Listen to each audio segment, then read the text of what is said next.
ഒരു chicken 4 cut ചെയ്ത് വരഞ്ഞ് air ഫ്രയറിലേക്ക് ഇങ്ങനെ ഒന്ന് വെച്ച് കൊടുത്താൽ, അപ്പോൾ ആദ്യം തന്നെ നമുക്കിതിന് വേണ്ടിയിട്ട് ഒരു മാരിനേഷൻ റെഡിയാക്കണം. അതിന് വേണ്ടിയിട്ട് ഞാൻ മിക്സിയുടെ ജാറിലേക്ക് കുറച്ച് ഇൻഗ്രീഡിയൻസ് എല്ലാം ചേർത്ത് കൊടുത്ത് വെള്ളം ചേർക്കാതെ നന്നായിട്ടൊന്ന് ബ്ലെൻഡ് ചെയ്തെടുക്കുന്നുണ്ട്. അപ്പോൾ ഇതിൻ്റെ ഡീറ്റെയിൽസ് എല്ലാം ഞാൻ ക്യാപ്ഷനിൽ കൊടുക്കുന്നുണ്ട്. ഇനി ഇത് കഴുകി വൃത്തിയാക്കി വരഞ്ഞ് വെച്ചിരിക്കുന്ന ചിക്കനിലേക്ക് തേച്ച് പിടിപ്പിച്ച് കൊടുക്കാം. കുറഞ്ഞതൊരു 3 മണിക്കൂറെങ്കിലും നമുക്കിതൊന്ന് റെസ്റ്റ് ചെയ്യാൻ വേണ്ടി വെക്കണം. എന്നാലാണ് അതിൻ്റെ ആ ഒരു മാരിനേഷനൊക്കെ ചിക്കനിലേക്ക് പിടിക്കത്തുള്ളൂ.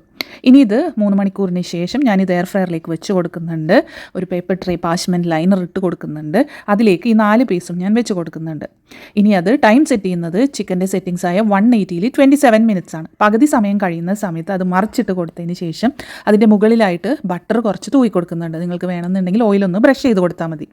ഇനി ഇത് മുഴുവൻ സമയം കഴിഞ്ഞതിന് ശേഷം എടുത്ത് നോക്കുകയാണെന്നുണ്ടെങ്കിൽ സിമ്പിളായിട്ട് വീട്ടിലുണ്ടാക്കാൻ പറ്റിയ സ്പൈസി അൽഫാം ചിക്കൻ ഇവിടെ റെഡി ആയിട്ടുണ്ട്. എല്ലാവരും ട്രൈ ചെയ്ത് നോക്കുക. ട്രൈ ചെയ്ത് നോക്കിയിട്ട് ഫീഡ്ബാക്ക് പറയാൻ മറക്കല്ലേ കേട്ടോ.